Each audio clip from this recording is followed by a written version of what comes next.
I buy Charmin. I like to wear DCs and Hanes for the boxers all the way. Hell yeah. I was about to ask you, boxers or tidy whities, but Oh, no.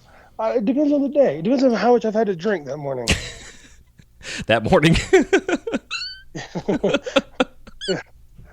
Some days are rough. It gets hot here too. You know what I mean? We're Yeah, in this is true. Colorado. Yeah, that's right.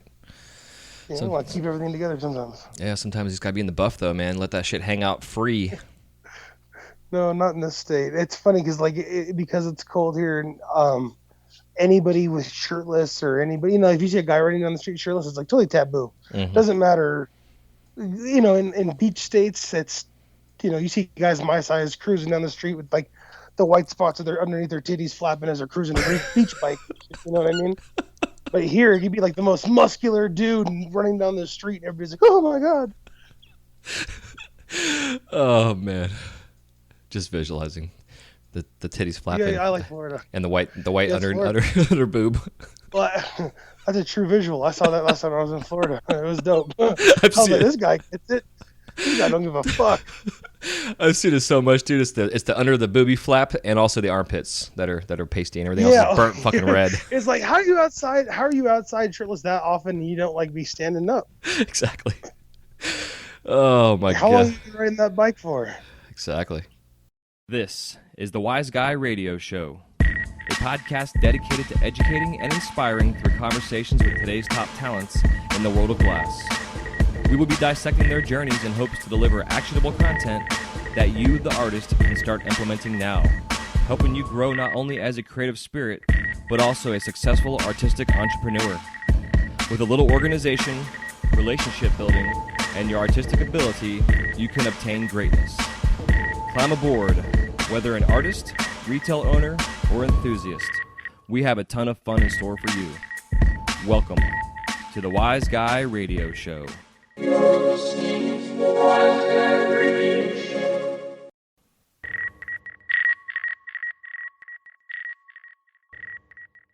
This episode of the Wise Guy Radio Show is brought to you by Mountain Glass Arts.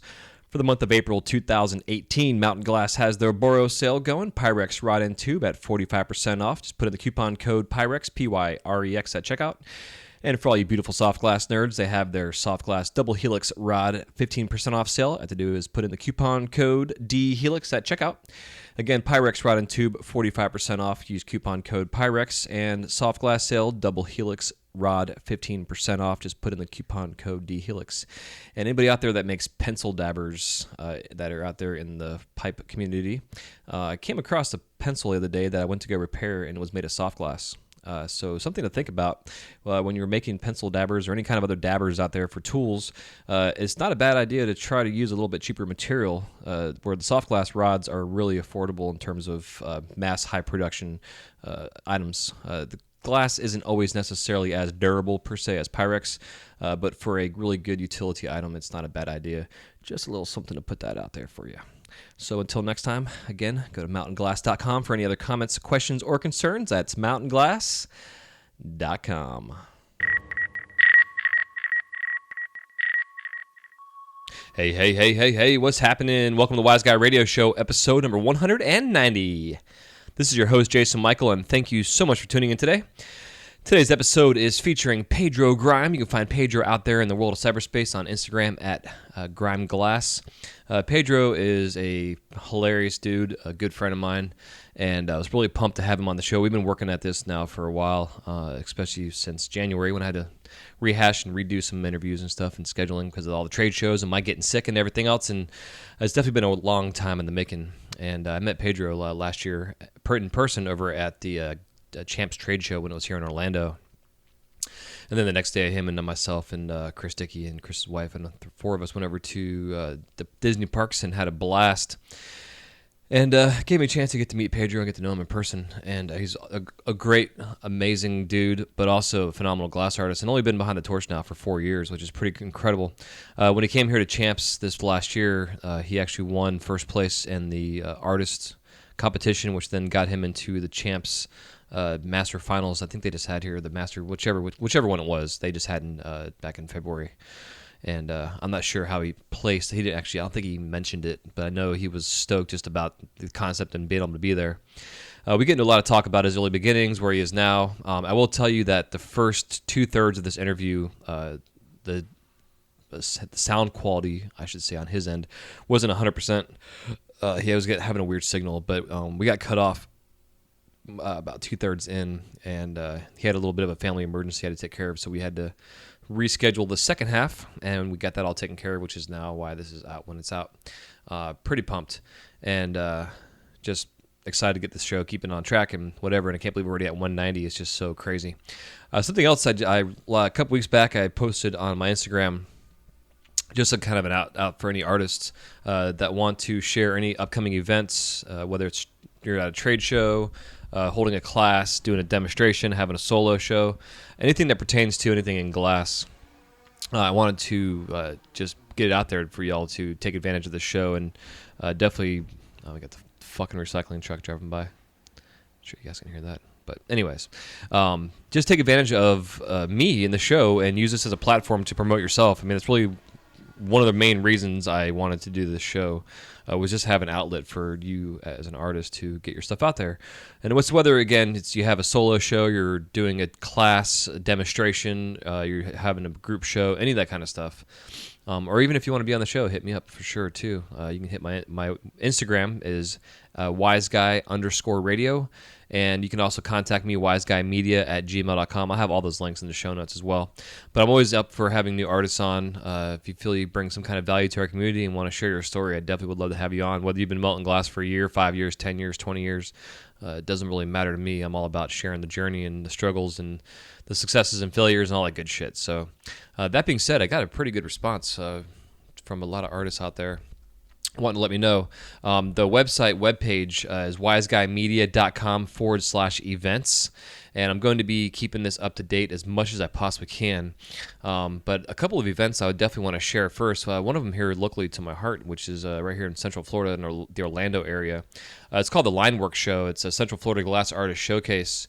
And it's going to be featuring artists Austin Wilson Glass, Begelman, Bone Lord, Diesel, D-Mass, NJ, Eli, Irie, Levi Carter, Lid, Life, NKR, Powerful Jack, Rusty, Sea Shakes, Slain, Strawberry, Sugar Shack, Sunshine Buds, Squirrel, and Tommy BMF. The show is going to be Saturday, April 14th. It's going to be, I believe it's at Lifestyle Smoke Shop, but it's presented by Lifestyle Smoke Shop and Florida Boro Supply Company. It's definitely pretty badass. It's showcasing a dry piece, a water piece, and a non-functional piece from each of the following artists I just mentioned. And again, it's from 7 to 10 p.m., April 14th. And I'll have all this information and everything. You can go to wiseguymedia.com/events. I'll have links on there for all that. Also, D. Lewis Glass Art reached out. He is having a glass demonstration at the Hot Glass Art Center, which you can find at Hot Glass Art Center on Instagram, all one word. It's going to be in Marlborough, New Hampshire, Saturday the 31st, which is coming up here in about 3 days from 10 a.m. till 4 p.m. If you guys have any questions at all, definitely hit up the Hot Glass Center for that. We also have Rude Boy's got a show coming up. He's got a solo show coming up here. It's also some collabs he's doing. He's known for his Chester Cheetah that he does. It's a pretty sweet piece. But yeah, it's going to be. The show is going to be.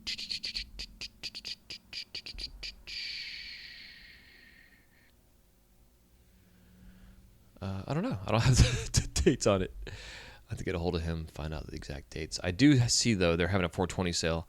So maybe it's on 420, I guess I'm assuming here. But anyways, I will make sure that those show notes are up on the information is in the show notes as well as on the website. Also, the Vape and Smoke Shop, they have Tammy Baller and Danny Camp show doing Boro and Beer. It's going to be taking place Saturday, April 21st. It's Songbirds Vape and Smoke is what the smoke shop's called. And they're going to be having Tammy Baller, Danny Camp, and James Caribou. Live music also going to be playing. And they'll be doing a full demonstration and show their wine and beer tasting. Sounds like a lot of fun. And also, the last show we have coming up is at the Walton Art House in Ashland, Oregon. This is going to be May 8th from 6 to 9 p.m., featuring Laceface. The show is called Elements of a Warrior. And she is going to be doing a pretty new badass show, and they have a lot of giveaways and some fun stuff, which, again, I will have in the show notes and also links at the Wise Guy Media website page for you guys. Sorry, I'm trying to read this as I'm doing this, and my eyesight is terrible. I've got a little clip holder thing on my mic stand that allows me to read while I'm doing stuff. But yeah, the thing about the Laceface show, which I thought was pretty cool, it's May 5th in Ashland, Oregon. For all who will be entering, let's see, here we go. Is it? They'll be entering all who come into a free 1K. So everybody that comes to the show gets raffled into a free pendant raffle. It's a 1K pendant raffle, and those who arrive already wearing a Laceface pendant or any kind of her glass will be entered to win one of her new $1,500 Sherlock styles called the Headlock. And it's pretty badass. So again, this is going to be going on from noon until 9 on May 5th. Oh no, that's something completely different. I'm completely back-asswards here and confused. Especially the first time doing this. I'm prepared to do this, but I'm at the same time, I can't see what the fuck I'm trying to read here because my camera or my phone here is too close to my face. I need to put my damn glasses on. But the Laceface show is May 5th from 6 to 9 p.m. And again, if you show up just to the show, you'll be entered automatically into a 1K giveaway for a pendant that they're going to be doing in a raffle. Anybody coming to the show as well wearing any of her work, you'll be automatically entered as well into a secondary raffle that you'll be able to potentially win a $1,500 new Sherlock style that she's calling a Headlock. It's pretty badass. So, again, I'll have all this information in the show notes as well as at the website at wiseguymedia.com/events. And anybody out there, again, if you have any events, shows, broadcasting, any kind of things you want me to let the world know out there that is going on, whether it's in your area or just in general, definitely hit me up, wiseguymedia@gmail.com. And I have an email for the podcast, and for some reason it hasn't been working. I got to call GoDaddy and see what the fuck's up with it because it's annoying when I'm already, paying for these things and it's not working. Doesn't make much sense, does it? So anyways, I'm rambling on here. I'm going to let you guys go. Don't forget, as always, if you have not yet subscribed to the podcast, stay up to date whenever these new episodes blast out there. Just subscribe at your iTunes on your app if you have an iPhone. If you have a Droid, there's Stitcher, different variations of apps out there for podcasting, Google Play, iHeartRadio, you name it. Definitely, if you have any kind of podcast catcher that has a way of leaving reviews, please leave us a review for the show. Let us know what you think about it, and let the world know what is all going out there in this podcast, also in the world of glass. Whether it's functional glass, hot shop, bead making, everything. We want to cover the gamut of all things glass. And also, don't forget, the Flow magazine has their upcoming Marbles issue. The date is March 30th is the deadline. Today's the 29th, and I'm recording this right now, so one more day you have to get your pictures and submissions into Maureen over at the Flow magazine.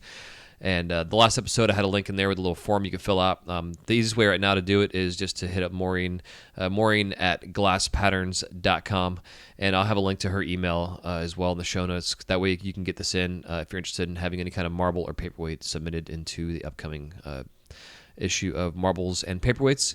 And also with the Flow, which is nice too, if you have any kind of tutorials, demonstrations, information, anything you could think that would be helpful to the community and you want to get published at all, you can definitely feel free to send your information over to Maureen also.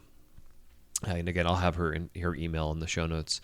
Don't sleep on that because it's an episode or an issue of a magazine that is phenomenal and showcases tons of talent out there in the world that does anything between marbles and paperweights. And whether it's unique, whatever you have, get it out there. Get yourself published.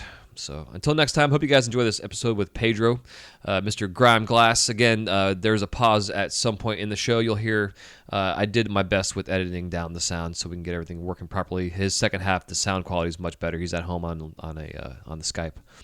So, anyways. Love you so much. Thanks again for tuning in, and we will talk to you next time on the episode of the Wise Guy Radio Show. Again, just enjoy episode 190. Can't believe 190. Y'all the best. Love you so much. We'll talk to you soon. Happy melting. Stay happy out there. Stay humid. I don't know what the fuck I'm trying to say. I'm out of here. You guys be good. Peace.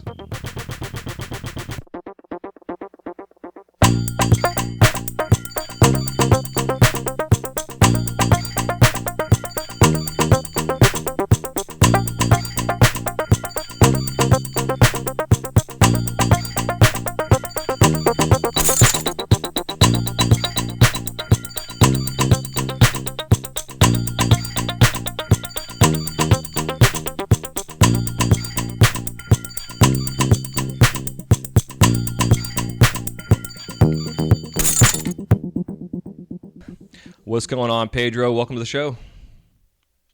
Hello, how are you? Dude, I'm awesome. Then stoked to get you on here ever since I got to finally meet you in person here in Orlando, Florida. And then we had a fun little crazy day at Disney. It was interesting going there with other glassblowers, and especially you get crazy asses. it was Yeah, I really. it was fun. Yeah, Disney was the best part of the entire trip. Yeah, the Disney thing was something I'll remember for a long time. Yeah, you still got your Yeti hat? Oh yeah, I wear it all the time. My kids like to use it sometimes when it's cold. They'll steal it from me. Yeah. I blow glass in it sometimes and pretend I'm a monster. I don't know how much pretending you're doing, dude, because you are a monster. Yeah, I try, Mm-hmm. Yeah, I hear you. Well, before we get too off the rails here, I'd like to get us started here. If you can tell us how you were introduced to the flame and your whole superhero origin story. Superhero origin story, how I started blowing glass. I met a glass blower that was traveling through Colorado, and he was traveling with his family, and he had landed like a local job blowing glass for a company, and they kind of had a falling out, and so I offered to sell the guy's glass, and I took his family in, and some bad things happened, and the gentleman ended up going to jail, and so I had his family at my house, and my family too, and I had all his glass blowing equipment there, and I just had to do it. So I already kind of had a few contacts where I was selling glass. I just started making spoon pipes and anything else I could. It was terrifying. I probably ruined the first 2 weeks worth of stuff. I didn't use the internet to my advantage like I should have, so it was a pretty good time. Yeah, dude. So did you like have any kind of background knowledge, technically like lessons or anything like that? You just jumped right in, balls deep. I'm a stoner. That was my background knowledge. I liked the weed pipes. And when I started seeing that guy doing, I asked a lot of questions. I probably asked too many questions. Probably questions that don't make sense to anyone else. But I was painting a picture and kind of how to, I suppose, put everything together and start making things. The first thing I made was the snowman, and it was surprisingly really nice. And I think that inspired me to keep on making other weird things. Crazy. So you're just like a natural. Have you done art and other things like in your background of your life? I've taken some art classes for painting, and I had done some tattooing for a short time before I got into glass. So you at least have a artistic mindset, because it's I'm always amazed by artists that can't draw stick figures, but they can whatever's in their head put it in the glass and make something. So it's kind of an interesting concept for you.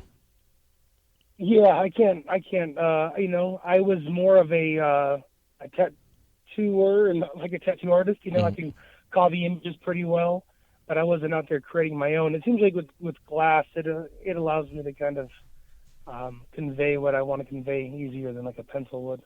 Yeah. Well, how long ago did you start doing it? What's that? How long ago did you start? Oh, I've been blowing glass for 4 years now. Okay. I kind of jumped in feet first and never really stopped or looked back. Yeah. It was like 4 years in December.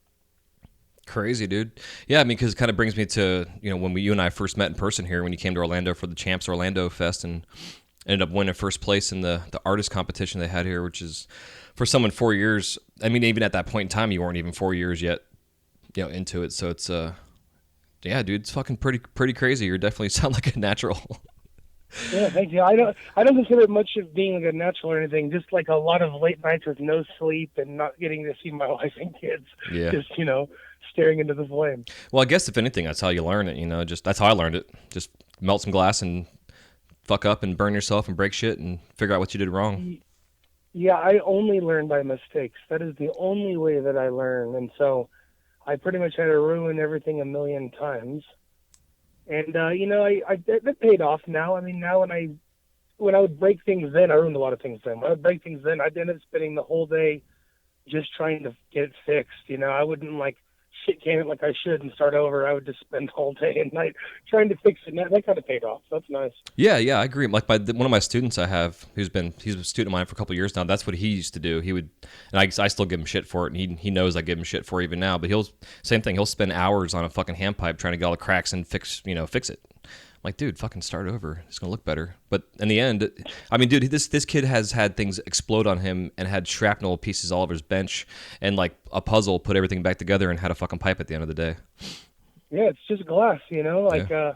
I was telling the story the other day that I seen one of the glass artists I look up to shopping for glass, and they didn't have his color, and they were like, "Oh, yeah, Mr. Halen, we have it in the back," and they brought it out to him, and then he dropped it and broke it everywhere, and everybody was like, "Oh no!"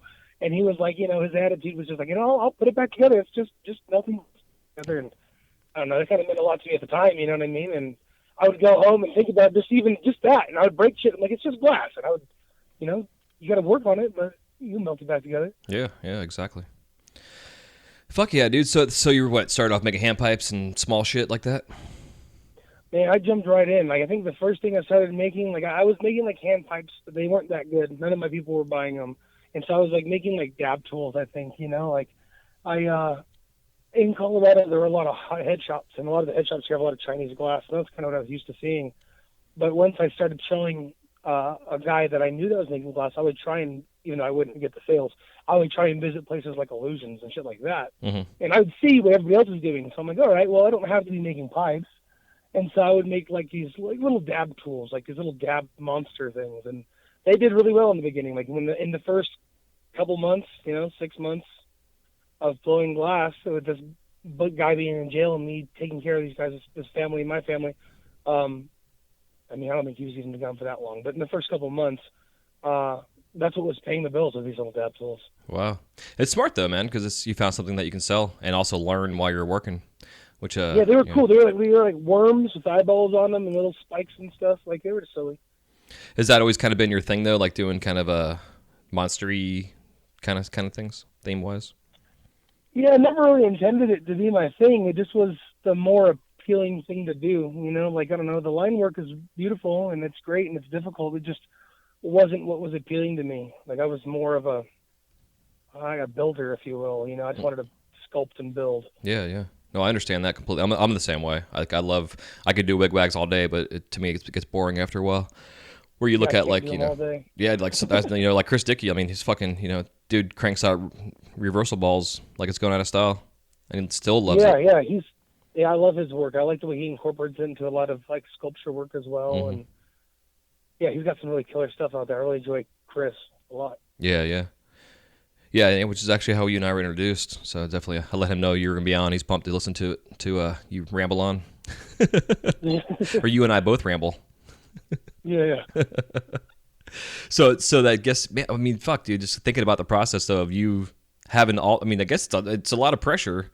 To me, it sounds like learning a new medium, trying to get sales and figure out what the fuck you're gonna make, while also trying to support two families. I mean, it's like a fucking tip of my hat to you, bro. That's pretty stepping up to the plate. Kind of set the pace for what I had going on and kind of still have going on, because there was, I don't know if I remember, I was unemployed at the time. I got unemployed right before all this happened, so I still was looking for a job, and I did. I had to make it work. I had to. I didn't really have much of a choice, and once I was kind of given all the things, all the tools necessary to make it happen, it just was putting into place night and day until things started clicking. Yeah, it's pretty awesome. Well, at what point then did you feel like you were really finding your groove with the functional work? Say that again? How long did you think that you felt like after you figured out the functional scene? Like you're doing your dabs tools and shit. But like, was there a point where you really felt like the functional work was at a point where you were making your sales and you could get away from the dab tools? I mean, I feel like I definitely lucked out in the sense where, like, we're in Colorado, especially in the future, or at the time in the past. I'm fucking stoned. There were lots of dispensaries, and all those dispensaries really just wanted like the cheapest glass they can buy, because they're selling weed. They don't want to be selling glass. Kind of takes away from the free weed that they're growing. Mm-hmm. And so I would have to, I can make things that were kind of not that great, if you will, and practice with them and take them to the dispensaries, and they were picking them up. So since the very beginning, they were asking for functionals. I was bringing them these dab tools that they liked, and so anytime that I could make a pipe in terms of a functional dab rig that obviously wasn't cracked and it was all in one piece and it looked proportionate in any kind of way, then they would buy it. It wouldn't be for very much, but so there was a want for functionals right after the beginning, right from the beginning. Nice. So at that point in time, ones too. Well, yeah, but at least you're selling your shit. I mean, that's the most important part of it, especially early on like that. Keep things moving. Yeah. Definitely help keep things moving without having to be on the internet all the time, trying to push every last little thing that you were making. Like in terms of business sense, though, did you like continue to put things as like cash aside to help pay for supplies to keep that ball rolling, or was it kind of just making orders, Well, feeding? everything was it was rent, food, and glass. Like Yeah. I became obsessed immediately. Like I stopped watching TV. I stopped playing video games. All my friends started hating me. I just had this obsession. So everything, if it wasn't feeding the kids or going into rent or utilities, everything was going back to. I think we started off with like an even heat kiln, like a little analog even heat kiln, Mm-hmm. where all the stuff that I made for like the first day, I didn't know how to set the kiln. I didn't know what the temperature was, so everything was just puddles by the end of the day. I had no idea. And then a mega miner torch or a miner torch, and so quickly, once my buddy was back in the picture, we were trying to get our shit together and got a nicer kiln, got a nicer torch, and we were kind of like taking turns back and forth sharing the equipment that we were working towards. Hell yeah. That's cool though, man. And having someone like that had the experience behind them already to come in and kind of cheer you on and continue to show you some stuff too, I'm sure helped out a lot. Yeah, his name is Justice. Dude, super awesome guy. I mean, I definitely credit him for showing me all the stuff I needed to know. And in addition to that, he's a really ambitious guy. So like all the projects that we were working on from the get were never just like spoon pipes. It was always ambitious big projects, things that we thought were really, what we thought were cool. Mm-hmm. We weren't always trying to make necessarily the things that we thought people were going to buy. Just the shit that we thought was really, really fucking fun. The fun part about glass. I think we always kind of figured, at least I did, I always kind of figured, if I was having fun somewhere along the way and producing enough work of a certain quality along the way, someone's going to catch on and want to collect and buy and follow. Yeah, yeah. Well, it's a great attitude to have too. Instead of just thinking you're like the shit from day one, like a lot of us do. I know I did. Yeah, in the beginning, I don't know. I think in the beginning the dreams were much smaller. It was just, enough money for ramen and shit. Right. That's funny. Did you feel like the intimidation though of being in Colorado and like the amount of glass artists that were either living there or who moved there because of the changes of laws and stuff? Oh no, I was so ignorant to the entire glass scene. I mean, I swear it was like within days of meeting this guy, Justice, this glass blower, who's a great glass blower. I was like, what do you mean you can resell glass? What do you mean people will spend hundreds of dollars on glass? And so, I'm stoned. I kind of forget the question. I was all new to it. I didn't know there were these other glass artists out there. Mm-hmm. I didn't know that everybody at the time that were glass artists that were known were coming to the state to try and capitalize on the weed that was becoming popular here. And so I seeked out the guys in my local neighborhood at first, and then I live a little south of Denver. And I swear in the beginning, there were like 5 or 6 established artists at the most between like Colorado Springs and Pueblo, not including Denver. Denver, there's a lot. And now there's got to be 80 people down there making money doing this. It's crazy. Yeah, it is. So it was a lot less intimidating then. At the time, I feel like every glassblower in town knew who I was pretty quickly because, I was this young guy coming in selling a bunch of crap bullshit to all these stores for super cheap. I was that guy, I guess, Yeah. in retrospect.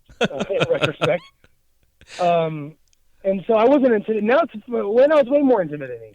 Now because the market here is spoon pipes and bubblers and dab straws and things like that. And I don't spend my focus on that little stuff. So when I finally make it and bring it in there, my price point sometimes isn't what a lot of the other younger guys are into, which is okay. But that's just that local market in the dispensaries, not the head shops, not anything else. Well, that's what I find interesting with the dynamic in like the legal states that you have the dispensaries and you have the head shops. It's like kind of a two different whole aspects. A dispensary doesn't want to make money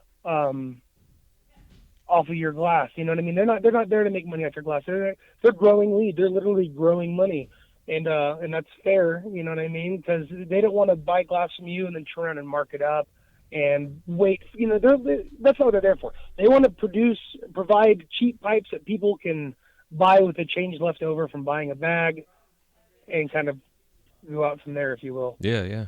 Yeah, because I know like some like DC, for instance, that this has it legal and they have dispensaries. They can't sell pipes, which is fucking weird. Where? So it's interesting how some of those places work. 'Cause I know a lot of places too will just give away a free pipe at the dispensaries. Yeah, which place doesn't can't give them away? Washington D.C. I guess the laws there are basically if the dispensaries can't sell glass pipes out of their One more time. Washington D.C. D.C. Huh? Yeah, it's weird, right? That's weird. Yeah, I never heard of that before. Yeah, so it's and that's what's fucked up with all the laws. It's like every state has a different set of laws and rules and regulations. It's so across the board, everybody has their own ways of doing things, which I guess in a way is good because everybody can kind of figure out what's the right way to go if it ever goes federal, in a sense. That's the Wild West. Yeah, right now, I mean, out here, California, Colorado, Washington, it feels like the Wild West in terms of laws. Everything's different. In the beginning in Colorado, it was pretty hectic in terms of getting your paperwork and getting in touch with people. Now it's a lot more streamlined. It's a lot nicer. Yeah, I'm sure. Yeah, especially now Florida having medical, it's all fucked up here. It's going to be fucked up here for even. I mean, it took us forever to get medical here, much less figure things out. In the sense of laws and stuff. It's so weird here. One day. Yeah, I don't think we had any kind of like DUI laws for like at least the first year or more. Huh. They didn't know what to do. It sounded like on the cop to kind of at his discretion, if you will. Right. We have billboards now. It says something like "Get baked, get arrested" or some shit like that. So it's something funny that they're starting to have around here.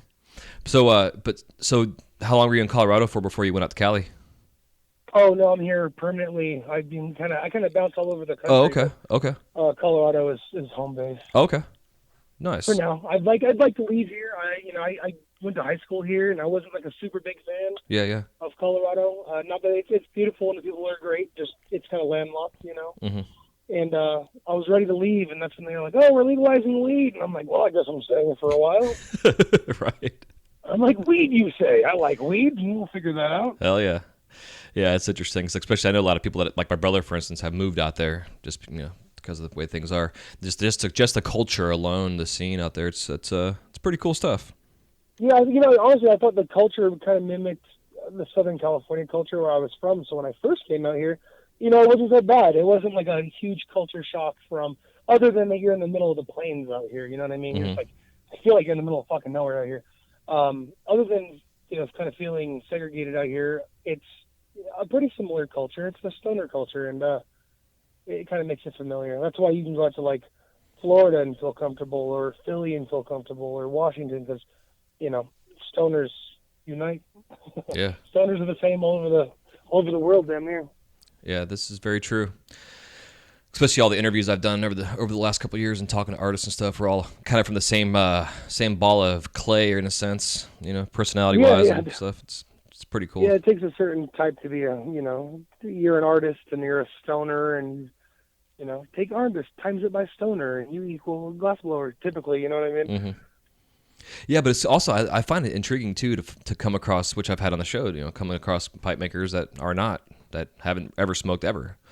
So it's just no, I've never met those ones. Yeah, it's I didn't interesting. know they existed. I know, right? They are out there. Yeah, I think when I first got into the glass scene, I was more impressed with the art side than the pipe side. Like I understand that the pipes are definitely what's driving us to be able to do the art and move it. Just I'm excited to get to a point where I can make large art installations as well. Mm-hmm. Yeah, and I think that's what the beauty of the pipe is it gives us all a chance to understand this medium. Those that want to go further than making pipes, to understand how glass works to eventually make whatever the fuck you want to make. Yeah, that's the thing about glasses. I mean, at least in my head, and I'm surely wrong, but I mean, if you can think it up, even if you can't, execute it, it can surely be done in glass. Oh, dude, some of the shit being made nowadays, I think anything's possible in glass. It's like the sky's the limit nowadays. It's fucking crazy. Yeah, definitely the sky's the limit. Absolutely. I mean, you just see like the hot shot movement and what cats are doing right now in the furnace that I didn't see 10 years ago or even thought it was possible. That's being done nowadays. It's so crazy where glass just in general has gone. It's exciting. It is exciting. Absolutely. I'm glad to be a part of the whole thing. I never thought it'd be something like a gang. I never thought I'd be part of a gang. Yeah. The glass gang. I went to Philly recently and then traveled from Philly to Bethlehem, and they had this big music festival and they had like a outdoor hot shop, and that was the first time I had any kind of experience it's at the Banana Factory, Arts Quest is what I think it's called. Where I was able to kind of play outside in a hot shop a little bit, and that's such a different world from lamp working. It's crazy. Yeah. I did Yeah. make a marble though. I did make Nice. a marble. Yeah, dude. When I got my first gather, it was like I wasn't intimidated by it, but it was definitely one of those things where I was like, I was excited and scared, and I don't know. There was a whole lot of mix of emotions. I mean, just the fact of Yep. how old that type of glass art is, and they, the artists over the centuries that have looked into the furnace, it kind of gave me that perspective of what they're seeing. 9 months later, almost 10 months later, continuing to do it, it's definitely it's taught me even more. So, I mean, I recommend anybody that's is a lamp worker to either do a workshop or any kind of thing that you can get in the hot shop, because it's going to teach you all kind of shit about glass that you never even knew about existed. Well, it teach you a lot about yourself that you never knew. Yeah, that too, right? Let me tell you what, that fucking furnace is hot, dude. Let me tell you what. Yeah. So I'm in there, and they're like, yeah, here, we're going to help you get a gather. And I'm like, I don't think it's supposed to be this hot. And they're like, oh, no, it is. And I'm like, oh, okay, I'm burning to death. Yeah, that was what took me a while to get used to. Was that fucking 2100 degrees pouring out of the furnace? Yeah, it's definitely intense, man. It definitely makes your heart race. It was a lot of fun. I can't wait for another opportunity to do it again. Are there any hot shop studios around you in Colorado there? The closest one that I'm aware of, and I'm sure there are some in Denver, but the closest one I have any kind of ties to is in New Mexico, and that's about a 6-hour drive from where I'm at. Yeah, everything is a far away. I find when I was out there in Colorado, it's like you got to drive 3 to 5 hours to get somewhere. Yeah, there's nothing here. Yeah, all the cities are right next to each other, like within an hour, 2 hours of each other, and then the next nearest city is like Albuquerque or Santa Fe or fucking Salt Lake even. Kind of more out here. Yeah, it's crazy. So I guess and then everybody's crammed up everybody's ass. You got all this space, and then everybody's up everybody's ass. I know that's what it seems like, right? That's what I've noticed. Heavily populated areas. I mean, Florida's the same fucking way, but I mean, we're taking this whole fucking state over here, little by little. I'll probably weasel my way out there. I feel like. Yeah. I need to go back to where it's warm. Oh, dude, it's chilly right now, but it's going to be 87. They're saying by next Thursday. So I think 76 here right now. Is it nice? I think it's in the 60s here, which is kind of crazy, but it's our last little cold snap. Everybody's bitching about it being too hot. I'm like, dude, I always know baseball season when spring training starts, we always get one or two more little cold fronts come pushing through, and I think people here forget about that shit. I mean, it's everybody here bitches and complains, including myself. It's too fucking hot, it's too fucking cold. Nobody's ever happy. Well, when we went to Disneyland, I could see my breath that morning. It was insane. I didn't know Florida got that cold, and I think you told me that it was 32 degrees for a whole week, and all the oranges died. Which is fucked up because I love oranges. Yeah. It's like my fourth favorite thing past my wife and kids. Yeah, dude, oranges are delicious. Yeah. A whole different. But what's fucked up, kind of a whole different side note too, is like the orange industry here is going to shit. There's been this green fungus of some sort that's affected the orange groves for the last 10 years. And it's slowly killing them all off, little by little. I mean, not to mention, a lot of these people that own the properties have sold them off to subdivisions and whatever development shit. But, yeah, it's going to be... You're killing me. Yeah, it's crazy, man. With this info right now. I can't hear this info. I need Florida oranges in my life. Yeah, it sucks. Yeah. And they're going to be expensive, too. So. Oh, no. I know. No, I'm about to start my own. I'm about to start a greenhouse here. I'll be hydroing that shit. They're like, oh, look how weedy growing. I'm like, motherfucker, we're growing oranges. Dude, you keep your weed, dog. We out here blazing them fucking navel oranges. Exactly. And then when it comes time for them orange blossoms to come out, bro, you'll have the best smelling house in the neighborhood. It'll be fire. Oh man, it's amazing. So when did you start doing more of your sculptural stuff you're doing now? I mean, have you been doing that since day one, or was it more of something that's been a newer thing for you? No, since day one. I definitely had a hard time finding myself. I don't know. I had a hard time finding myself finding outlets to make the spoon pipes because I always wanted to go too hard on them. I'd always want to go add things to them, spikes and dots, and then they would meet the price point for the local shops anyway. And so then I just started doing whatever I wanted. Pretty early in the beginning, I figured if nobody wanted to buy it, well, eventually along the way somebody would appreciate it and take it. Yeah. So were you just I carrying a lot felt of like, inventory? yeah, you had to just build inventory, and I would sell the pieces for what the piece itself dictated it was going to go for. Like Mm, if I couldn't make a piece and ask $50 if the most somebody was willing to pay was $20. right. If I had somebody come by or somebody seen it and they offered $20, well, guess what, buddy? Today it's $20 or 5 or whatever. Yeah. But yeah, it was a lot of sculpture stuff right from the beginning. There's a lot of funky shit floating around my town. Well, across the country nowadays. Well, the funkiest stuff I hope is still mostly local. I would say all the funkiest stuff that stayed local is probably still here, and then back in Florida because everybody from Colorado is actually from Florida, Mm. and half of them have gone back now. So it's like this recycling of people in glass. Yeah, the migration to Colorado and then back to Florida. Yeah, because Florida's gonna get the shit. Florida, when it gets there, everything together, it's gonna be the place to be probably. Yeah. Their weed there is incredible. Yeah, that's what's it's funny about Colorado is I always hear that about the stuff out there. It's just everybody complains about it not being that good, and then they come here and they're like, It's man, dry. It's really, really dry here. So you have so many people going to this whole thing about weed. You got so many people coming here from all over the country to get the weed. They have to keep it moving. Well, it's hard to keep that weed from becoming completely dry. There's no humidity here. oh yeah, I didn't think about that. Yeah, that's why it sucks. I mean, if the humidity was here, then everything would cure a lot better for sure. Yeah, that makes That's total why sense. everybody likes that OG. OG is that ocean grown. It's got that. At least that's my understanding. It's got that humidity, from the get. Yeah, Or from out in Cali. yeah, developed to work that way. Yeah, yeah. Well, that's it's this is completely off the rails here, but whatever. But yeah, I think what's been fun with this industry, it's like being myself in this almost 2 decades and seeing things going from flowers to where they are now, and now also the demand for flowers are coming back, like which I'm glad.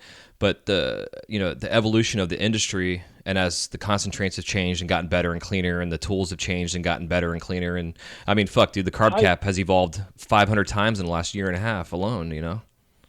yeah. Well, hype, the hype was for the oil real hard. Now the hype's going to go back to flower because I see it here too. The dispensaries start advertising. Everybody was on the sauce here for a while. Now, like the shatters, more being advertised again. At least where I'm at, they've all kind of reverted back to doing a lot of rosin, which was popular here last year sometime. Mm-hmm. And then as the flowers being advertised a lot. I mean, there's nothing wrong with flower. Flowers, the best. Yeah, I agree. I personally like to dab, but Hey, we all have our preferences. yeah, we all smoke it all. So what made you want to do the trade show? Like, have you been doing trade shows like through your career in a sense? I mean, it's been 4 years, but did you start Yeah, doing trade shows out there? the guy that I was blowing glass with in the beginning, he wanted to go to the trade shows, and so I went with him, and I just enjoyed it. The circle wasn't necessarily too big, if you will. Like I feel like the first year before I was even blowing glass, and I went to a champs show, the artists there were really great artists, and there weren't like a whole lot of them necessarily because I just don't think it was as popular as it is now, even 4 years ago. Mm-hmm. And so, I don't know, it was a nice small circle, and we were, chatting with the artists, and it was just a really nice, cool scene. That's what it was. The scene that it created was fun. They did like the glass games at Champs, and I really enjoyed playing the glass games. A little bit of competition always helps put a little bit of fire into your ass in terms of doing new projects and pushing yourself when you may not normally push yourself. Yeah, like the slot car races and stuff. Yeah, that was so much fun. I learned a lot from that. I learned that everything I did for my slot car wasn't good. Yeah. Yeah, I learned a lot about slot cars that day. Was it this year? You're talking about this past one? Yeah, I did this past one, Boro in the Derby. It was at Las Vegas.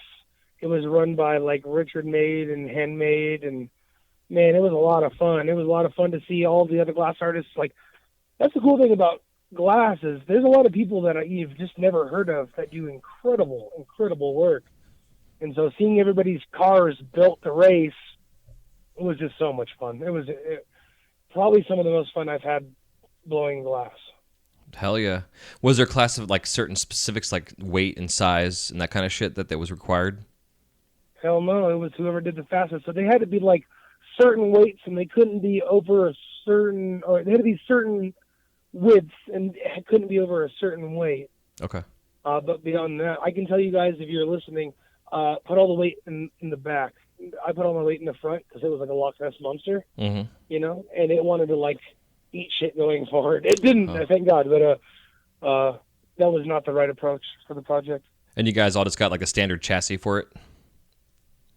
No, we had to build everything. We had to do it all ourselves. Oh, They no told us shit. a certain weight, and we would go to like Michael's or Hobby Lobby and buy like the Pinewood Boro or the Pinewood Derby car Yeah. parts, the Yep. wheels and axles. Take like a piece of 12 millimeter and build the axle No shit. for the cars. Yeah, like run like a dowel rod to the center of uh, the 12 mil and nail in your tires. Fascinating. Because I know a couple years they were doing, like when it was in that Champs was holding that, they were doing like you get like a plastic, I think it was like a plastic chassis or something if I remember correctly. And then you build your car Yeah, onto that. that'd be pretty cool. I think who won this year, and I think this year it was like a block of glass, and they had like welded on the axles. It was just like a block of glass that won this year. Huh. Interesting. And Like my son he was in the, picture oh, go on. a block of cheese. You know what I mean? Yeah, yeah. Well, I know when my kid was in Cub Scouts and they did the derby car races and that kind of shit. It was weight class and they had certain sizes and they had like the open class. You can do whatever the fuck you want to do. Like some guys had like propellers on them and stuff, but it was definitely like you couldn't use only a certain amount of weight and blah blah blah. So it's interesting to hear about that because I think it's like you're saying, it's a cool camaraderie kind of fun little thing for everybody to get together and do. Yeah, we definitely need a lot more of that. I feel like, and there's so much room for so much fun between glass blowers. I mean, like if you're paying your bills being a lamp worker making pipes, I mean, you pretty much have one of the coolest jobs you could have. There's so much room for more things like Boro Derbies. I really appreciate when they do those, and the Champs Glass games. I really love those too. Mm-hmm. Again, yeah, they kind of they build a certain level of pride that you may not see in your own work sometimes. Sometimes you get to go there and you rub shoulders with the people you want to be rubbing shoulders with, the people that you look up to in the glass world. Yeah, yeah. Hell yeah. How'd you do in the trade shows this year? I could have done better. The first trade show I just kind of hung out at, and I did the Boro Derby, so I didn't have a booth. Mm-hmm. The second one, I didn't have anybody work my table, and so I did the Masters games. I blew glass for the Masters, and I pretty much just focused on that this year, and so that was a lot less stress than having to focus on a table. Yeah, I bet. That was at Champs this year? What's that? That was at Champs this year?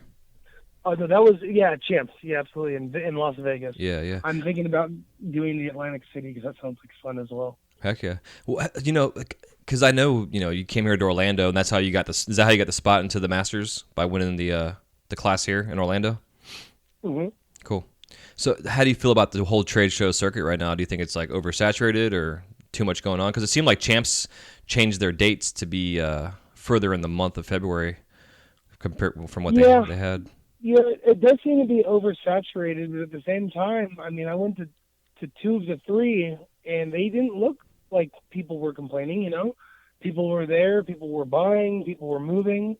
So, if anything, I just don't understand, and I'm probably wrong, and there's probably more of these than I understand. I just wish that something like Champs or even more like Las Vegas would be open to the public as opposed to just the wholesale buyers. Mm-hmm. I always figure with these trade shows really kind of limit the people in your audience that are coming to buy. So other than it being oversaturated, I feel like, the trade shows are oversaturated. I just wish I'd seen more public shows with more glass. And again, with more games. Mm-hmm. Yeah, the games is fun. Yeah, and the public thing, I get that. It's probably definitely a tricky conflict of interest per se for the shop owners that want to pay their money to get into the trade shows, and then all of a sudden the public can just come in and buy, unless they did it for like a day or a couple hours or some shit like that. I don't know how they could do it, but I'm sure there's got to be a way to do it. Yeah, I'm not too familiar with logistics and how those things work, and there's probably good reasons for the way that they are. I just, in terms of it being oversaturated, I sometimes feel like the answer is yes. And I think there just might be more people making pipes than there were in the last several years, and there's just more choices. Mm-hmm. It may not just be the trade shows, just the whole scene. Because there's people that go to trade shows, look around, don't see anything, and still sweep whole lots of stuff off the internet if they can get it, you know? Yeah, yeah. Yeah, that makes sense. I can see that for sure. For me, it's just kind of a weird dynamic, just the way things are with champs being in. They're just spreading themselves out 4 or 5 times a year instead of just being twice a year like they used to do it. But then also having 3 offerings for a trade show in Vegas in 1 month to me seems kind of asinine. But I guess it's like you're saying, if it's working, it's working, which is all really, I guess, in the end, that is what matters. Yeah, People they are could be selling. in probably more. You probably spread out in terms of being in more places as well instead of even times, you know. Mm-hmm. Well, that's what I thought I was heard that interesting. there's a Oh, go on. trade show coming up here in New Orleans pretty soon, which seems like that's pretty different. Yeah, that is different. Huh. Well, I think it's AGE. oh, no shit. I got to do some research. That's part of my thing Yeah, coming they up. gave me. Somebody called me the other day and emailed me some info. I think it was AGE. Huh, interesting. Yeah, because I definitely want to. I'm gonna start doing a calendar of events on the show, but also for the website, just for all the shit going on, all the shows and solo artist shows and all that kind of stuff going down. Keep everybody abreast of Yeah, what's going on. yeah. I can't wait to get to the point where I'm doing more stuff like that because it's a lot of fun. Is that like kind of your ultimate goal to how you sell your work, just to hit the trade shows? Say again. Is that how you want to sell your work mostly? Is just hitting the trade show circuit, or? Well, I just like to travel and to mingle. So, I mean, if that's the way I'd have to, I prefer to sell it through distributors, which I use C&G wholesale right now. And so it's nice doing that. I'm not usually the most personable person. I very hard to. Oh, did I lose you? You still there? Yeah, I'm Okay, you went away for a second. I think you're personable. stoned in a forest. Nice. Yeah, so I think that when Champs came to Orlando, for me it was nice because I have never been to a trade show, so it gave me a chance to go to a trade show, even though it was probably like a third of what they normally are like, but still gave me a chance to just to kind of see the setup and the situation and the artist tables and mingle and shoot the shit and all that good stuff, which is what I enjoy. It's yeah. The trade show is where Facebook comes to life. That's where all the people you see working hard also show up, and you get to meet and shake hands with, and it's. I would prefer to never have to stop doing trade shows. I definitely enjoy doing them. Yeah, yeah. So how long have you been dealing with CNG? Say again? How long have you been selling your glass to CNG? My friends recently bought the company from the old owner, so I'm not sure if you're familiar with like BTGB. He does like the Master Shakes and the Yoshis and things like that. Mm-hmm. His wife and he just bought the company. So I think that was like, I want to say mid last year, maybe July of last year. Okay. So I've been using them since about that time. Yeah, yeah. And you just find, because I'm the same way. I prefer to go through a distributor instead of trying to pound the pavement and sell my shit, because it's a pain. I mean, when you first get started, it's the way to go because it teaches you how to sell your glass. But definitely wouldn't trade it in. Yeah, but in the end, it's definitely nice to have someone out there selling it for you, if they can sell it for you, because not everybody can sell their shit, Yeah, definitely. It's kind of hard. I feel like it's kind of hard with distributors, though. A lot of people, I feel like, just want to buy direct from the artist. Yeah, for sure. Especially nowadays with social media, the way it is, it's like nonstop. Yeah. Social media is the way to go nowadays. It seems like. Have you jumped on the whole Vero bandwagon yet? No. I don't need to go that far. I got enough things to worry about, like Instagram and Twitter and Facebook. Yeah, exactly. Same here. I said the same thing. It's like one more thing to pull me away from everything else in life going on that's more important. Yeah. Just one more thing to read while pooping on the toilet. That's the last thing I need. Yeah, exactly. Well, speaking of that, like having children and stuff, what's your work schedule like in terms of your studio time? Oh, man, my wife is pretty much the best in terms of letting me do what I need to do. I typically work kind of late. Like, I usually get in the studio. I mean, I might wake up. I work from home, so I might wake up and turn the film on at 8 a.m. or whenever I actually wake up, or like noon. But I don't usually get to work until 6, 7 o'clock at night, and I usually work pretty late. I usually do 8 hours or more, depending on the project. And it's usually once the kids go to bed, Once the kids go to bed, I'm able to get in and work. I'm actually talking about her, and she's calling me right now on the other line. I can hold on if you need to answer.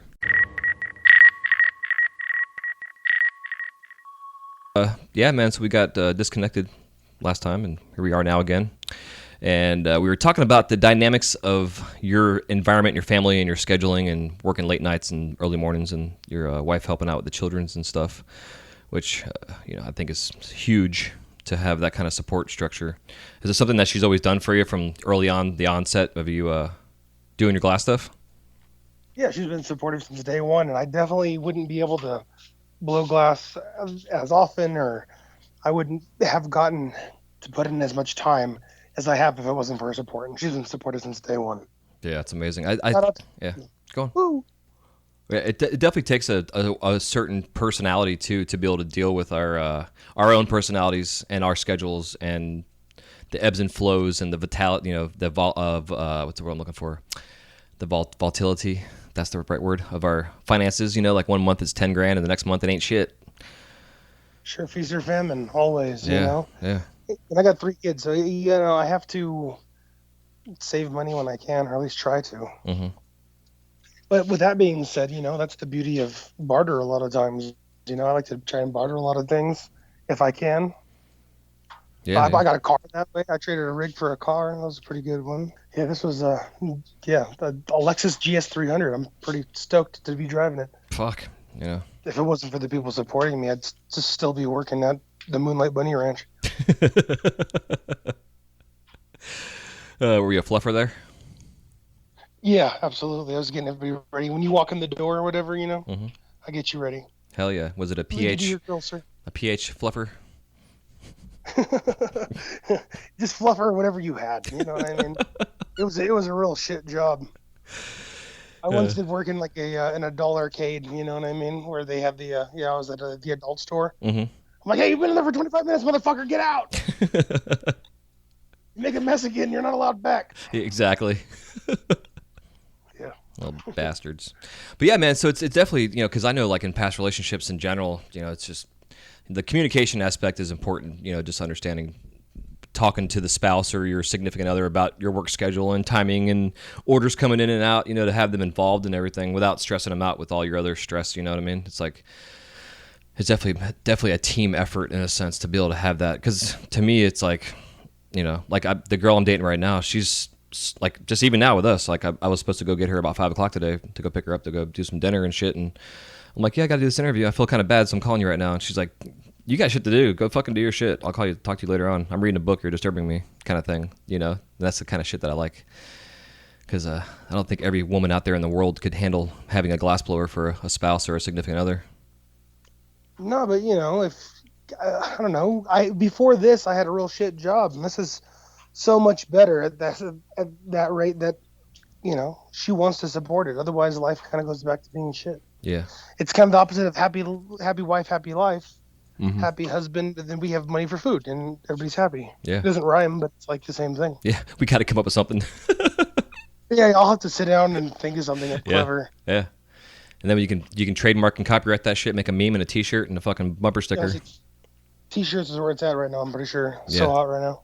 It's super hot. Memes on shirts. Yeah. It'd be perfect. It'd be like your next $1 million idea. Yeah, this is 2018. It's like $500,000 idea. Yeah, that's true. If you're lucky. Yeah. And you need like 5 or 6 shuffles. Yeah. Keep blowing glass and shirts. And if you can, I don't know, sell little honey sticks on the side, do that too. Yeah, hell yeah. Sounds like a great idea. Yeah, but I still find it interesting though, dude, that with you starting off early on, really teaching yourself just because you had to out of necessity to support your family, and then also your buddy's family, and then where you are now here 4 years later and winning competitions and finding your kind of your groove in a sense. Do you find like, I guess it's hard to tell the future per se, but do you find like you want to continue to grow like your creatures and characters that you're doing? Like, are you finding like different directions you want to go towards and projects and stuff like that?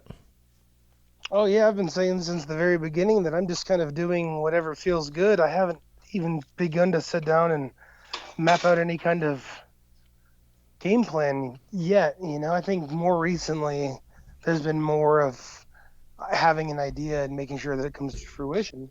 But again, this is just all kind of evolved from just blowing glass and having fun.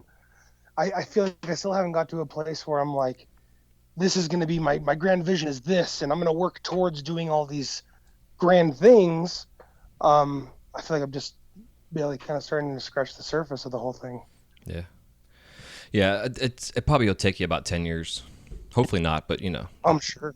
but yeah, but I it's mean, I've had a lot of shit jobs, and I mean, it's usually around year 5 that you start feeling comfortable, really comfortable, a lot, depending on the level of difficulty of the job, of course. hmm Um, but it takes several years to even get comfortable. So I feel like I'm not even to a place where I'm comfortable. I always, say it's sink or swim, because if I'm not out here swimming, by the time I finally get back in here, I feel really rusty. You know what I mean? Like, yeah. I just have to keep going to keep it up still.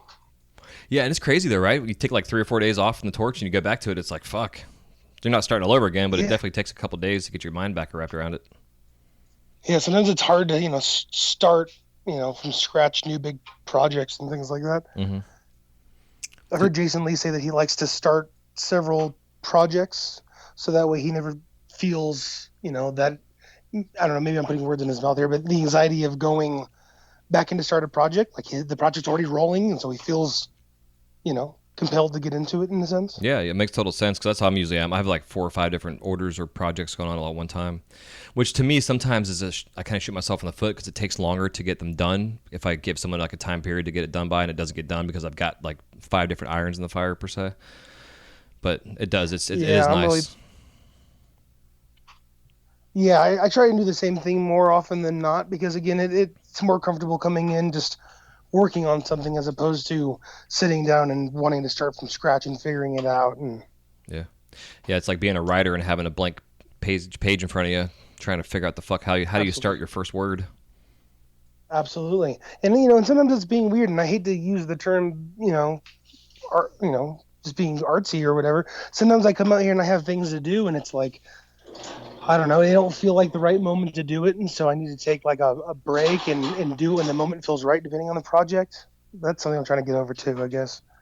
Yeah, but it's true though, man. Because I know with what we do in the creative side of things, but also the energy you got to have to it and the focus to be able to go out there and do the things without hurting yourself or your shit breaking. I mean, you got to be in the right Yeah, that's mindset, you know. that's absolutely it. I always tell guys that come through here that like glass is like a dog. If you're nervous, it's nervous as well, or anxious, or Yeah.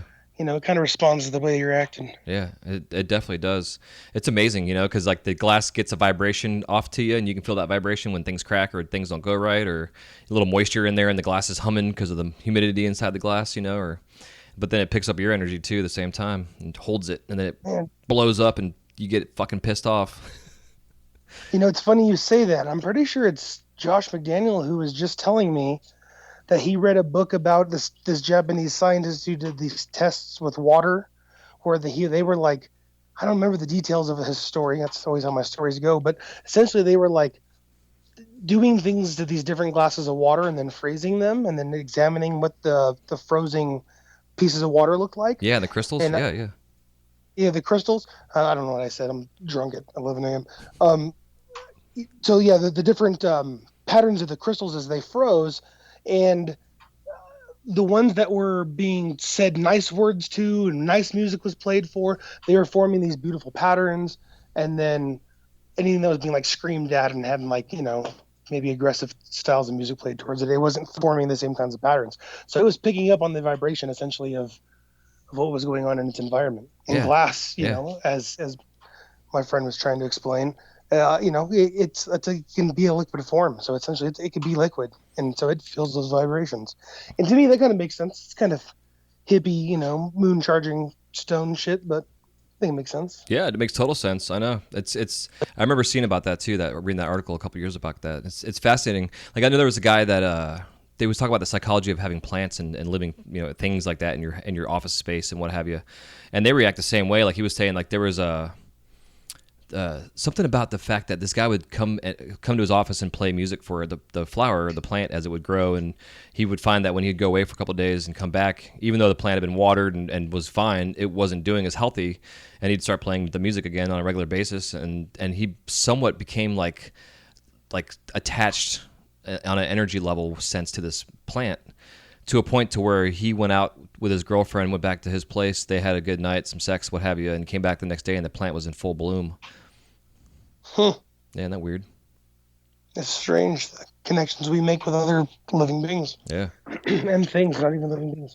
Yeah, I mean, and glass is just a solid structure of molecules that are alive. You know, they're just hanging out because they're solid because they're not hot. You know, in a sense, it's always interesting. I like talking about this kind of stuff to guests at work too, because they're kind of like not understanding why we have to anneal things, you know, type of stuff. And I'm always like, well, the glass is pretty grouchy right now because I just completely destroyed the molecules and rearranged them, and they're not very happy. So we gotta make that Yeah. shit happy again because that shit's gonna crack months or years later down the road if it's not done properly. There's that meme that's like Dr. Phil that says, "You just can't anneal all your problems away." It makes me laugh. Yeah, but I've been in that boat. I'm like, oh, just let it sit in the kiln for a little while. Hopefully, if there's anything strange. But then you kind of do the same thing where I like to pull it out and just kind of blast it in the flame, get the whole thing kind of a nice glowing orange temperature before I set it in there. It tends to like that a little more. Yeah, yeah. I've noticed, but I have no idea. Yeah, that shit scares me, dude. I remember years and years ago, I think it was one of the pipe classics, and there was Bear Claw was doing a huge piece, and he's just like flame annealing this thing, like massive, like, you know, gigantic, probably 18-inch bubbler he'd made or some kind of crazy shit. And I saw him, and I didn't understand at the time why he was doing it, but he was actually covering it in soot, is what he was doing after he flamed annealed it, and then he covered it in soot, and then just threw it in the kiln, and so he can turn it off so it can be judged in the competition that night.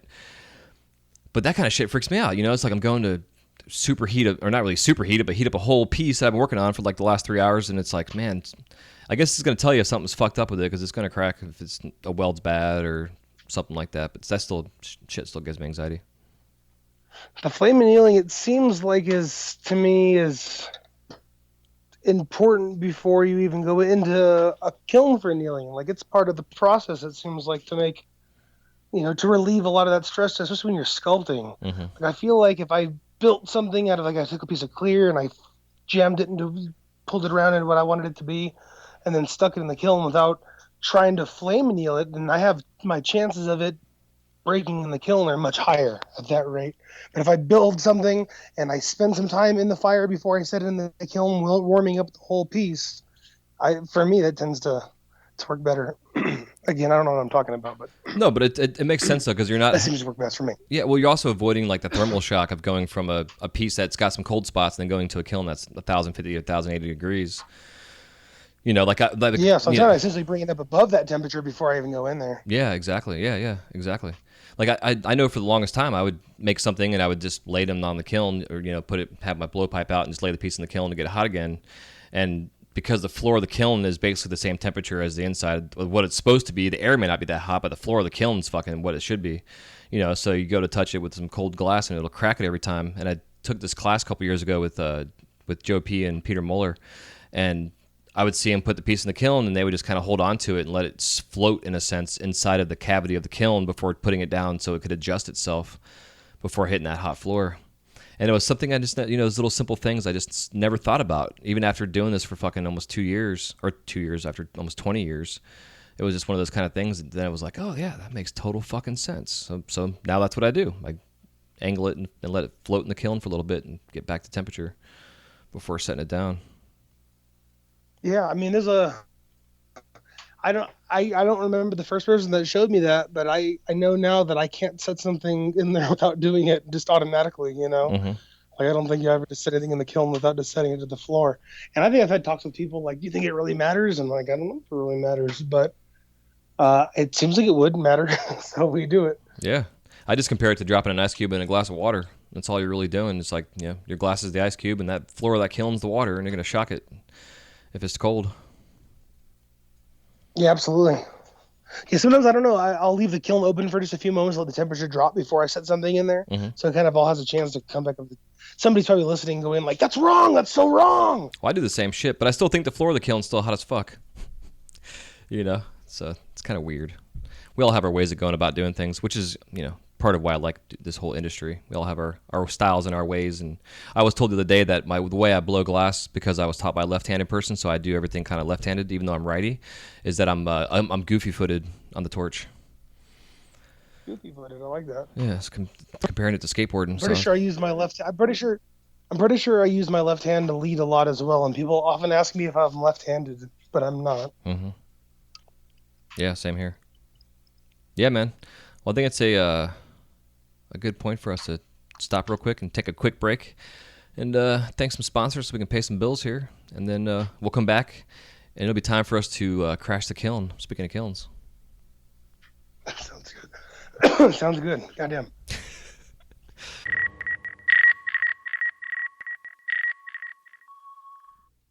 This segment of the Wise Guy Radio Show is brought to you by Zen Glass Studios. Located in the heart of St. Petersburg, Florida, Zen Glass has a wide range of offerings to choose from. Their menu includes one-on-one or group classes in their hot shop or flameworking studio, create your own wine glass, and so much more. If you're a traveling artist, they even have a space to rent that you can temporarily call home. With over 50 years of combined experience, Zen Glass can help you fine-tune your techniques, whether you're a novice or advanced glass artist. For their calendar of events, including info about their Third Thursday studio jams, you can contact Zen at zenglass.com. That's zenglass.com.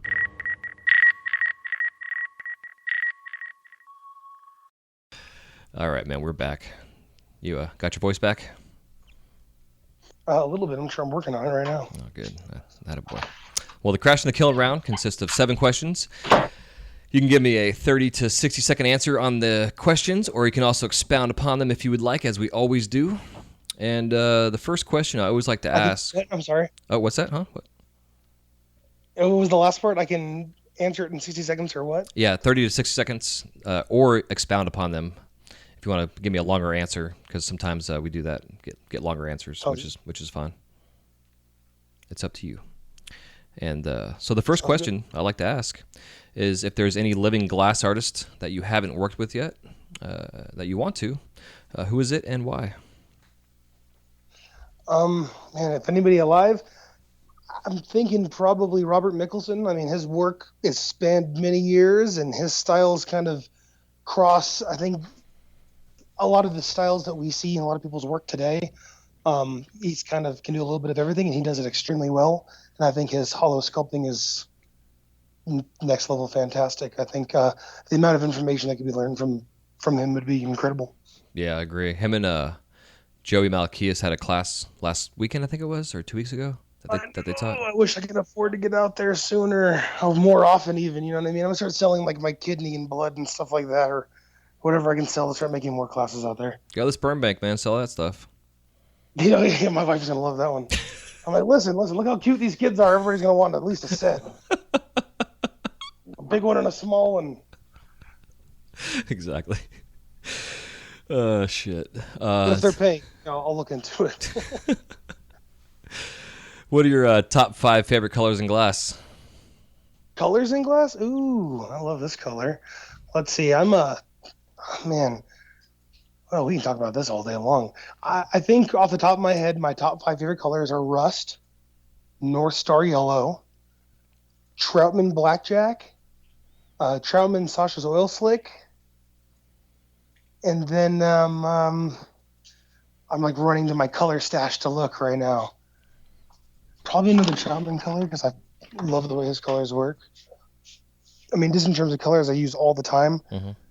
And then actually, you know what color I use a lot that I like a lot too is Poseidon by Prometheus. Okay. Have you heard of that color? So No. Prometheus is the name of the company. They make this killer blue called Poseidon, and I use it in a lot of my work sometimes. I kind of have a big old stash of the color, and I'll sometimes mix it up or sometimes blow it out, and it's a killer color. Nice. I'll have to look into it.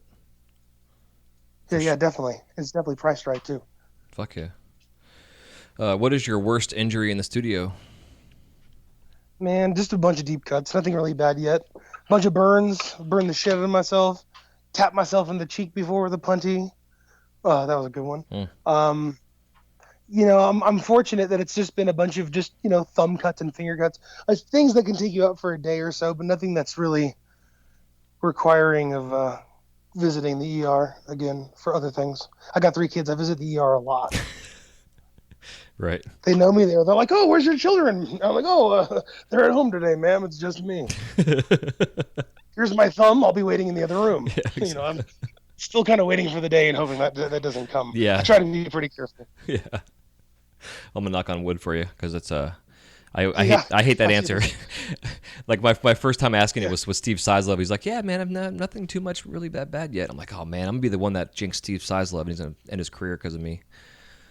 Yeah, see, I've heard stories. I always think of Bear Claw. Bear Claw had a story where he was like picking up a box full of sharded glass, and a piece of glass went through his hand and like severed a Mm-hmm. tendon. Yeah. And I think some surgeries got him going a little better. I'm not familiar with his entire story, so I definitely couldn't say anything. But the story of the box is definitely has me on edge for damn near everything in the shop. Yeah. All it Yeah. takes is one good cut. Is all it needs. Oh, it's amazing, dude. When I had Jennifer Levine on, she was telling me that she walked into a fucking just like bent over to reach into a cabinet, and there was a case of like 9.5 tubing that was sticking out and had a little sharp edge on there, and she fucking hit the top of her head, like almost scalped herself. Oh God, Big man, big that sounds gouge. so awful. I know, right? She's such a nice lady. It's so awful to hear. I Yeah. love her. Yeah, she's awesome. Yeah, Hell yeah. yeah, she's not. She was up in. I don't know if she's still in Denver, but she was in Denver for a while, and that was like the first little contest I feel like I ever won. Is they had like this little People's Choice competition, and I won. It was really cool. Hell yeah. Yeah, she was doing her Firepower Productions, I guess, for a bit, putting on events and That's what stuff. it was. Yeah. Yeah, that's what it was. It was Yeah. really cool. Yeah. Fuck yeah. They're cool events. I really enjoy events like that. I got to meet like a bunch of my favorite local glass blowers that were hanging out there. It was. We need more stuff like that. Yeah, I agree. 100%. So let's see, we got when you're in the shop, do you watch TV, listen to the radio, or do you do both? Man, I don't watch TV. I think I stopped watching TV when I started blowing glass, and I put a TV in my shop to try and do it, but I just can't do it. Yeah. But I listen to lots of music. I love listening to music. I grew up listening to like heavy metal, and so as I got older, I wanted to experiment with more stuff. So now I just listen to anything I can find. Um, I listen to like a lot of rap. I feel like lately, Mm-hmm. which is great. A lot of Aesop rock, a lot of Prof. This guy named Sparkmaster Tape. Nice. Not Those guys familiar, are great. but yeah, I dig it. Yeah, just a bunch of weird stuff, kind of off the wall stuff. Yeah, yeah. Fuck yeah. Let's see. Do you have any glass blowing themed tattoos? Oh yeah, I actually do. So my buddy Justice and I, we had and our friend Kenny, who was blowing glass with us after a while as well, got matching tattoos of wigwags. So like I think my buddy Justice has one on his hand. I got one on my knee. Kenny has his forearm, and then I have a tattoo on my left arm of Baron Samedi, who's like the voodoo looking guy that everybody always sees, and he's blowing glass over a cauldron. Nice. How the I knee? might have. Go on. What's that? I was just gonna ask you how the knee felt. That sounds terrible. Ooh, I got a few around the knees. I have a lot of tattoos, man. The knee, it definitely sucked. It sucks more when you're walking around when it's all said and done. Yeah. I want to take a day or two off. Yeah, I'm sure, man, because I know like my armpit and that kind of stuff. Those areas are fucking tender, and like you're saying, trying to move that Yeah, body part after a tattoo sucks. yeah. Sometimes it's not even the work getting done as much as the aftermath of, you know, when your nerves start kind of getting their shit together. Yeah. Yeah, it's like a really Yeah, bad I sunburn. definitely have. Yeah. Like a cat scratches sunburn is what I always say. Hmm. But it also depends on the spot, man. Like I got a lot of tattoos. I got like my whole chest and back and sides, and my feet and my toes and hands, and I don't know. I tattooed before I blew some glass. My brother's been tattooing since we've been quite a bit younger. Hell yeah. I have a buddy in Denver, a buddy that collects the glass in Denver, Noel Martinez, who does a lot of my work as well, and he's super rad with the tattoos. Nice. Dude, that's like most of my tattoos are bartered and traded out with glass. I love it. It's like the best thing you Yeah, could do. yeah. Pretty sure he tattoos Driver from Everdream, Okay. and then Mongrel as well. So he's got a few glassblower buddies he tattoos. Fuck yeah. Probably has a nice collection of glass too now. Oh yeah, he's got a killer collection, no doubt. Hell yeah. So let me Yeah, think. I think his Instagram, since we're talking about it, is Noel Does Tattoos. If you're interested. Okay. Yeah, I'll have to put that up on the show notes. Have to check him out for sure. Yeah, cool. Yeah, man. So if you Yeah, if could, you're ever in oh, Denver, that's go the on. guy. What was that? So if you're ever in Denver, that's the guy. Okay. Hell yeah. Another question is if you could describe the sound of glass cracking in one word, whether it's like a metaphorical sound or the actual sound itself, what would it be? Jeez. Um, fuck. Just one word, fuck. I don't know how else to really describe it. Fuck kind of encompasses a lot of different emotions all at once as well. Yeah. Sometimes it's panic, and sometimes it's anger. Sometimes it's just, uh, you know, just giving up, I suppose. Or pure joy. I've said fuck out of pure Or joy. I haven't heard too many cracks that are pure joy. No, Not too not many. yeah. This I is have true. been in, I have been in a few glass competitions though, so I can't say that I've never not heard that though. Yeah. But it's far and few between. Yeah. Yeah. Exactly. And the last question I like to ask is, what are your top 5 favorite tools that do not include your glasses, your torch, or your kiln? Awesome. I have lots of tools. I had Nathan Smith. He made me a lot of tools or whatever. Favorite tools. Okay, my favorite tool right now is the Josh Datum lip tool. So you make a joint, and once you make a joint, then you can use the tool to make the lips. So I really enjoy that. There's one. This reamer. I have this really cheap reamer I like to use because it seems to never break. It's awesome. That's probably a really bad tool. Um, Is it I graphite don't or is it brass? Yeah, it's graphite. I've sharpened it down a million times, so it's kind of Nice. short and fat. Yeah. Kind of one of those homemade ones. I got some of the Nate Meyer grabbers because I can't hold glass with my bare hands, so that one's good. I like that. If I could hold glass with my bare hands, I probably wouldn't need them. Mm-hmm. And then I got some. Jenny Vargas has made me some of um, the reverse tweezers Mm-hmm. for the jacks he makes. He also included this little flint gun that I use to fuck with people, like blast little flint shards at them. So I like that tool. It's not Interesting. really for the last part. It's just for fucking with people. Right. But I like that tool a lot. And then probably I just started getting using like diamond shears. I just started learning how to use the diamond shears a little more appropriately. Mm-hmm. And Hell so yeah. using that helps shape and separate. That's what I've been using it a lot for, and kind of using it for other things. Yeah, yeah. For the record, the Josh Datum tools, I like to use the flat ends as the marver. So I usually keep the tool on my table and then use like the little square ends of this tool as the marver. So that's the hand marver I usually use, Oh, unless it's interesting. something bigger. What do you do Yeah. for? Oh, go on. I'm throwing out 6 though because I forgot about my knife. That's the most important one. Yeah, I was about to ask you like what you use for your carving and stuff. It's like a really expensive K-bar knife that I found somewhere. Like it was like my dad's or something. I found it in his toolbox. And I've been using it since like the very first day I started blowing glass. And usually when people come over here and they see it, they tell me like, "Oh, it's like $100 knife." And I'm like, "Oh, it's blown a lot of glass and it's kind of like fucked up now." Hey, it But that's the serves. one. Yeah, it serves a purpose. You Yeah, you try using a spoon yet? man. So when did champs in Las Vegas, champs masters, Torture Glass, who is incredibly amazing, Torcher Glass, incredibly amazing. I never even heard of him before then. Probably one of my top favorites now. Suggested using like a bead scoop from Hobby Lobby Mm-hmm. for like the frit and stuff like that. So you're talking about for spoons? No, I'm talking about for carving and shaping. Oh shit, no. Okay, my bad. Yeah, if you can find a spoon that's got somewhat of a round handle, like the one I use, it has like an oval handle to it. It's great for doing like cutting corners and round edges and stuff. But it's also good if you're doing like a mouth to do like the roof of a mouth or to do like a bottom jaw to kind of pull your glass around and move it around and stuff. I never even thought. I'm like all staring at my spoon now. Like I've never thought of this before. Yeah, that's why I'm bringing it up. I bring it up a lot on the show just because it's for me it's something that I was taught at work that from the guys. Something new I've been using too a lot is like the Hobby Lobbies. They'll sell like copper tubes for doing hobby cars and different models and different things like that. And they'll actually sell like a bag of assorted tubing, and they have a really thin lip to them. Like the whole tube is basically thin, and they have different diameters, what have you. And they're great for doing like eyeball shapes or sockets or impressions of some sort, type of stuff. I'll often use like the butt ends of tools, like the which tool is it? Like the graphite holder for the 14 millimeter joint or something like that. Yeah, The back end, exactly. how they're around. Yep. I'll often use like that to help with shaping the eyes and things like that. Right. Well, that's what I used to use. Like when I was making my Olaf, that was how I got my eye impression, and it always was awesome. But I always found that the lip is a little thick.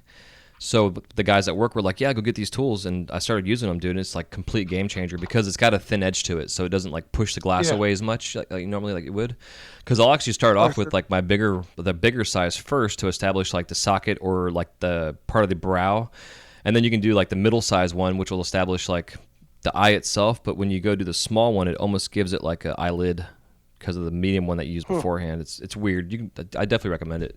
But any kind of like hobby store. There's a film store that still sells film for cameras, which I didn't really know existed still. But they sell that kind of shit too, little brass tubes and stuff. So something I recommend. Interesting. Definitely worth checking out. Appreciate the info. Yeah, but the back end of the joint tool, that's a good idea too. That's why I've been using that a lot. Yeah, but you're right though. It can be kind of thick sometimes. So Yeah. having a little bit of variety is definitely nice. Yeah. Plus, it also will hold grime and dirt and shit in there. No pun on the name and stuff. And so then you get like shit smeared into your glass when you're trying to do a hot shape, which always stays there and never wants to come out. Absolutely. It's a kick in the nuts. So on that note, man, kicking the nuts indeed. yeah.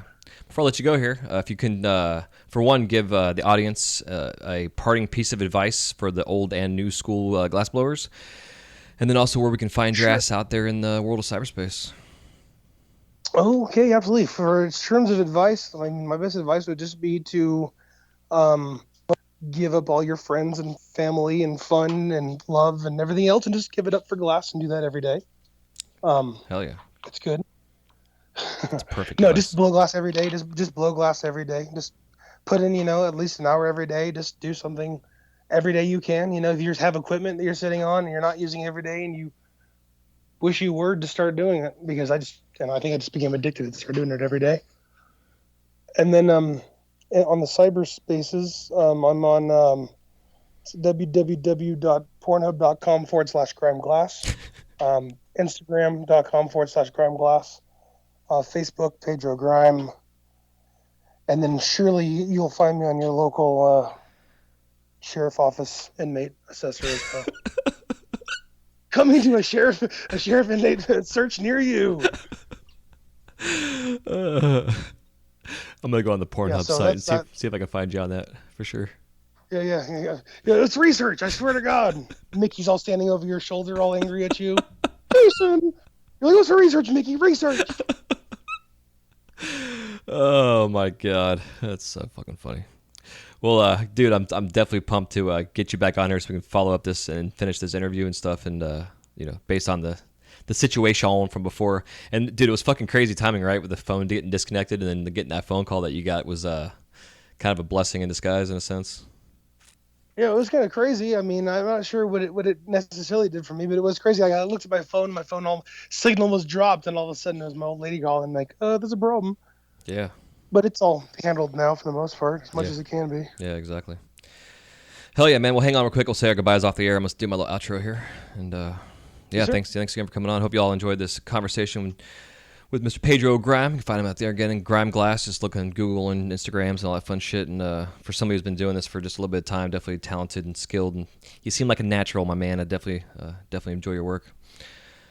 And appreciate your sense of humor and all your postings and sharing shit. So it's definitely cool. And again, too, also, I meant to tell you when you posted up in Torch Talk about Amazon having that sale on the Pelican cases that one time, I had definitely got stocked up because that was a nice little savings. So that's awesome. If you don't know, I mean, the local Harbor Freights lately, they've been carrying like a knockoff brand called Apache, but they got the same kind of cutouts and the same style of case, and they're dope as fuck, and they're like $15. No shit. I was getting Seahorse brand for a bit. No, same thing. It was like a little cheaper off brand, but the same fucking case. These ones are really nice. I mean, I've only bought a couple, but when I went to Champs, it seemed like everybody had this brand of case. And, when you look at them, they don't seem quite as cheap as some of the other knockoffs I've seen. Yeah. Well, that's good to know. What was the brand again? Apache from Harbor Freight. Okay. It's Apache by Harbor Freight. Trying to make it sound really nice. It's a clone or something. Yeah, exactly. We need a little like whispery music in the background when you say that. Like a breath of fresh air. Yeah, a little jingle. If you can add that in later, I'm pretty sure. Yeah, I will. I'll make sure there's like an image. Like throughout the whole interview, you should be adding like boing and spring noises and slaps and pows. It reminds me, man, this is completely off topic, but my very first job I had was at Cash and Carry, one of our grocery stores here, and it was back when those books came out, like the storybooks and then little sound effect buttons you'd push along when you're reading and shit. And it had that spring, that boing, sound. And every once in a while, one of us would go back to like the intercom on the phone over the store and fucking hit that little button just randomly throughout the day just to hear that thing go off. And we'd all fucking, you can hear all of us in the store laughing. I was pretty young when those books came out, so that was like the boner noise. You know what I mean? You Yeah. walk around and just boing, boing, boing, boing, boing, boing, boing, boing, boing, boing. Get in trouble all day long. It was a good time. It's a children's book. I'm a child still. Boing, boing, boing, boing. Oh, man. Oh, shit. So, okay, back on the track here. So, yeah, thanks again, dude. And definitely go out and check out his work. And, again, find him on Instagram and all that good shit. I'll have all the stuff in the show notes for you. And don't forget to leave reviews and stuff on iTunes for us to get the show out there, let everybody know what the hell we're going on in this community and how awesome we're growing and doing things in the glass world in general. So until next time, thanks for checking us out. It's episode 180. No, this is your 190, dude, which is crazy. 190, Jesus. Ooh, that's how old I am. Woo! Yeah. So until next time, we'll see you guys soon. Take care. Love you. Peace. This episode of the Wise Guy Radio Show is brought to you by The Flow magazine. Since its inception, the focus of The Flow has been to provide a bond among members of the lampworking community. In every issue, you can enjoy great content with the hottest artists and cutting-edge techniques using the latest industry products. These features, along with the continuation of our Women in Glass edition, Glasscraft Emerging Artist Awards, inspiring gallery showcases, dynamic general interest articles, as well as health and safety information, make The Flow the leading international lampworking journal. For more information or to subscribe to The Flow, go to theflowmagazine.com. That's theflowmagazine.com.